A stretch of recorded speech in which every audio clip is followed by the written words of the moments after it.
والذین هم لفروجہم حافظون، اور وہ مومنین کامیاب جو اپنی شرمگاہوں کی حفاظت کرتے ہیں۔ یہ زندگی کا سب سے اہم حصہ ہے ہمارا کہ انسان کی پارسائی، ہماری عفت اسی میں ہے کہ اگر ہم نے اپنی شہوتوں کو کنٹرول کیا اور اپنی شرمگاہوں کی حفاظت کی تو اللہ تعالیٰ کی مدد تمہارے لیے ہمہ وقت ہے۔ سورہ نور، جس میں اللہ تبارک و تعالیٰ نے احکام نازل فرمایا ہے، سورہ نور کی آیات بینات میں، شروع کی آیات میں اللہ رب العزت نے زنا کے متعلق احکام نازل فرمائے۔ الزانیۃ والزانی فاجلدوا کل واحد منہما 100 جلدہ۔ اللہ تعالیٰ فرماتا ہے زانی یا زانیہ دونوں کو 100 کوڑے مارو، قرآن پاک کا حکم ہے۔ اب احادیث کریمہ سے جو احکام ملتے ہیں، یہاں تو صرف کوڑوں کا ذکر ہے، لیکن اگر شادی شدہ ہے تو ان کے لیے سنسار ہے۔ یہ غیر شادی شدہ اگر ہے زنا کرنے والے تو ان کے لیے کوڑے مارنے کا حکم ہے۔ جو اسلامی سلطنت ہو، اسلامی حکومت ہو، اور ایسے نہیں ہے کہ صرف شک پر زنا کی سزا دے دی جائے گی، اس کے لیے بہت سارے احکام ہیں۔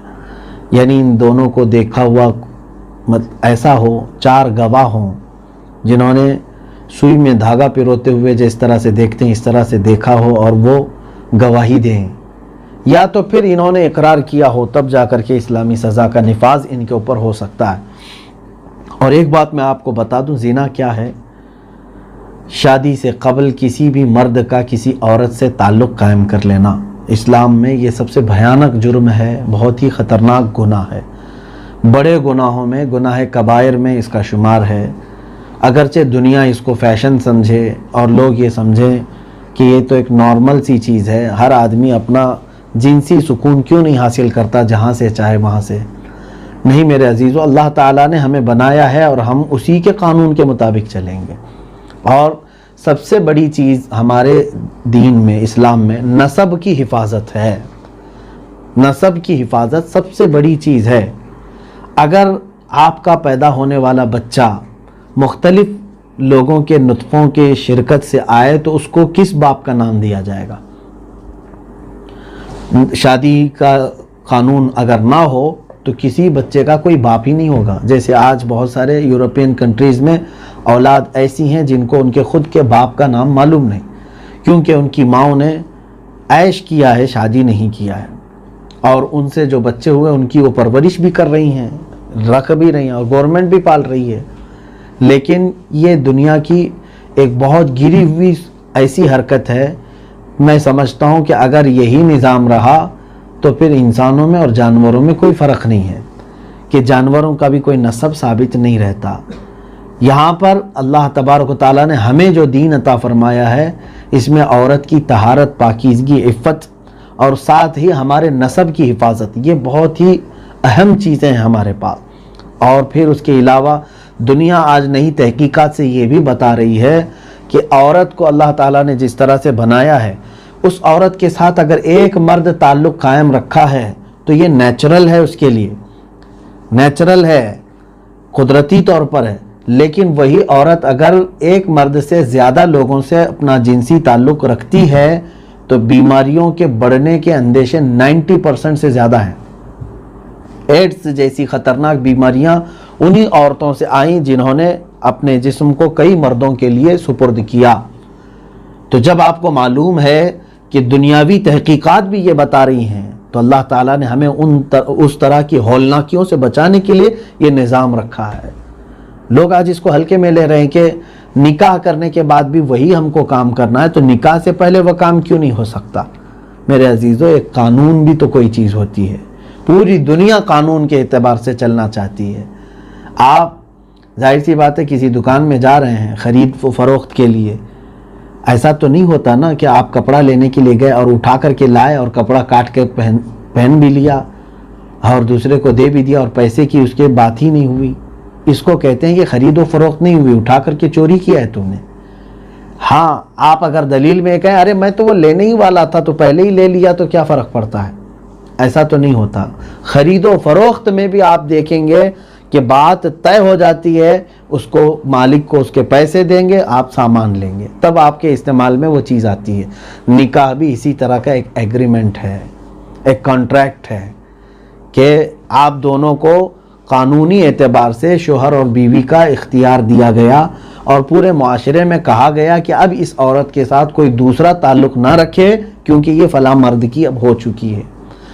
لیکن شیطان اس راستے سے ہٹ کر کے انسانوں کو ورغلاتا ہے, زنا کی طرف لے جاتا ہے. اور اللہ تعالیٰ نے قرآن میں فرمایا فَإِنَّهُ يَأْمُرُ بِالْفَحْشَاءِ وَالْمُنْكَرِ, یہ شیطان ہمیشہ تمہیں حکم دیتا ہے بے حیائی کی اور ناپسندیدہ چیز کی, زنا کی طرف کثرت سے وہ لے جاتا ہے. اور جب بندہ زنا کرتا ہے تو وہ تالیاں بجاتا ہے. لیکن حدیث پاک میں ہے جس وقت کوئی زنا کر رہا ہوتا ہے اس وقت اس سے ایمان اٹھا لیا جاتا ہے.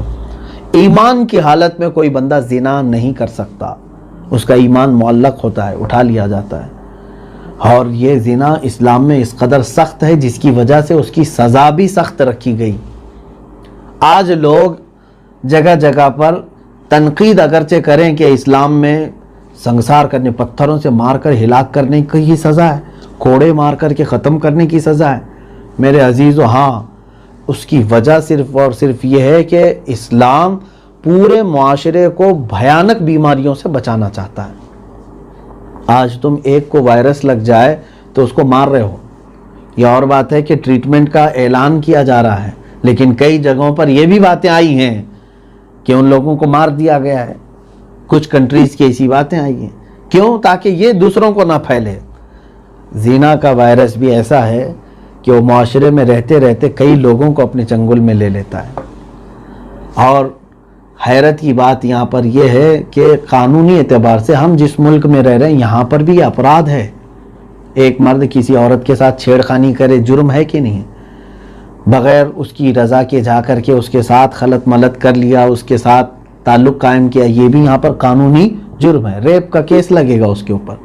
لیکن ساتھ میں اگر آپ دوسرا رخ دیکھیں تصویر کا, یہی گورنمنٹ ہے اور یہی قانون ہے, کسی عورت کو یہ چاہے تو لائسنس دے سکتی ہے کہ تو اپنا جسم جتنے چاہے ان کو دے سکتی ہے, یا تو پھر رضامندی ہے دونوں کی تو قانون کہتا ہے کہ کوئی مسئلہ نہیں ہے. انہوں نے اس طرح کا اسلام قانون نہیں لایا. اسلام نے قانون زنا کے متعلق چاہے جبر کے ساتھ کرے چاہے رضا کے ساتھ کرے, دونوں بھی یہ گناہ ہے. کیا ایسا ہو سکتا ہے کہ زبردستی کرنے سے اس کو بیماری آتی ہے اور خوشی سے کریں گے تو بیماری نہیں آئے گی؟ ایسا تو نہیں. ایک عورت کے ساتھ اگر کئی مردوں نے خوشی کے ساتھ کیا تو بھی بیماری آنے کے اندیشے ہیں, اور زنا بالجبر کیا ہے تب بھی اس کے ہلاک ہونے کے اندیشے ہیں. اور اسلام تمہاری جان اور تمہارے جسم کی حفاظت چاہتا ہے, جس کی وجہ سے اس پر پابندی لگائی گئی ہے زنا پر. میں یہ ان لوگوں کو بتا رہا ہوں جو اپنے آپ کو سیکولر کہہ کر کے اسلام پر تنقید کرتے ہیں. اگر ان کی بچیوں کے ساتھ ریپ ہو جائے تب بھی یہ اعلان یہی کریں گے, اسلامی سزا دے دو اس کو جو میری بچی کے ساتھ ایسا کیا ہے. اگر ان سے پوچھا جائے ریپسٹ پکڑا گیا ہے کیا کریں آپ کی بچی کے ساتھ جس نے ایسا کیا تھا, وہ تو کہیں گے جلا دو اس کو, مار دو, میرے سامنے قتل کرو. کیوں؟ انتقام کی آگ تمہاری جسم کے اندر بھڑکی ہوئی ہے. تمہاری بیٹی کے ساتھ اگر کچھ ہوا تو تم یہی مطالبہ کرتے ہو. اور اسلام پوری دنیا کی ہر خاتون کو اپنی بیٹی کا احساس دیتا ہے. کسی بھی عورت کے ساتھ زنا جائز نہیں. مسلمان کا کسی غیر مسلم کے ساتھ بھی یا کسی غیر مسلم کا مسلمان کے ساتھ بھی زنا کے لیے کوئی بھی راستہ نہیں ہے اسلام میں. اگر مرد اپنی خواہش پوری کرنا چاہتا ہے تو اسے صحیح طریقہ دیا گیا ہے کہ نکاح کرے کسی ایک عورت کے ساتھ, اس کے ساتھ زندگی گزارے. ایک سے نہیں ہو سکتا تو دو کے ساتھ کر لے, دو کے ساتھ زندگی بسر کرے. تمہیں 4 تک کی اجازت اسلام نے دے رکھی ہے. پھر یہاں سے خواہشات کا دروازہ کھول کر کے اگر یہ ہر جگہ اپنے عیب کے دھبے لگانا چاہتا ہے تو پھر اس کی لگام پکڑی جائے گی. اسلام اس بات کی اجازت نہیں دیتا. تو زنا کے احکام بہت سخت ہیں. اسی سورہ نور کی شروع کی آیتوں میں اللہ تعالیٰ نے فرمایا, اور حضور اکرم صلی اللہ تعالیٰ علیہ وسلم کے زمانے میں سزائیں دی بھی گئی ہیں. زنا جن سے سرزد ہو گیا ان کو سزائیں دی گئی ہیں، سنگسار بھی کیا گیا ہے، کوڑے بھی لگائے گئے ہیں۔ اس کا اثر یہ ہوتا تھا کہ پورے معاشرے میں وہ سزا دیکھ کر کے لوگ دہل جاتے تھے، کسی کی ہمت نہیں ہوتی تھی کہ اس گناہ کی طرف جائیں، حتیٰ کہ نظروں کے زنا سے بھی لوگ بچ جاتے تھے خوف کی وجہ سے۔ آج قانون اتنا سخت ہو تو آپ دیکھیں اس طرح کے بھیانک جرائم نہیں ہوں گے۔ آج جس طرح ہماری بچیاں سیف نہیں ہیں، باہر نکلنے کے بعد کیا ہوتا ہے پتہ نہیں۔ ہندوستان میں تو خاص طور پر ریپ کے کیسز روزانہ رجسٹر ہوتے ہیں، روزانہ ہوتے ہیں۔ کیا آپ نہیں دیکھتے نیوز؟ 8 سال کی بچیوں کے ساتھ، 10 سال کی، 15 سال کی بچیاں، نابالغ بچیوں کے ساتھ بھی یہ ریپ کے کیسز۔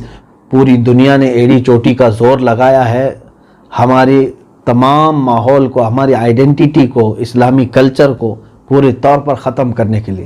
نہ پردہ ہونا چاہیے، نہ سطر کا چھپا ہوا ہونا چاہیے، کیونکہ یہ اسی کے خلاف پورا کا پورا ایک محاذ آرائی چل رہی ہے، مائنڈ پروگرامنگ چل رہی ہے۔ لوگوں کو ننگا کر کے اسکرین پر دکھانا آج ایک فیشن نہیں ہے، مردوں کو بھی اور عورتوں کو بھی، اور ہمارے بچے بھی اس میں بہت سارے یہ سمجھ رہے ہیں کہ یہ ایک فیشن ہے، جینے کا طریقہ ہے۔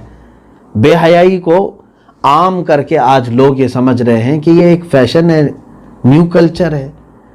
یہیں پہ اللہ نے فرمایا جو بے حیائی سے نہیں بچ سکا تو پھر تم سمجھ لو تم کامیابی کی طرف آ بھی نہیں سکو گے۔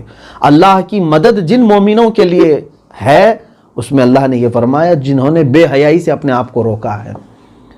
مومنین کے لیے نہیں ہے یہ سب کلچر جو آج رواج دیے جا رہے ہیں۔ اور اس کے علاوہ معاذ اللہ رب العالمین دیکھنا قیامت کے قریب اب زنا کا عروج اتنا زیادہ ہوگا۔ میرے آقا صلی اللہ علیہ وسلم نے فرمایا تم لوگوں کو دیکھو گے کہ ایسے زنا کریں گے جیسے جانور راستوں پر جوڑا کھاتے ہیں۔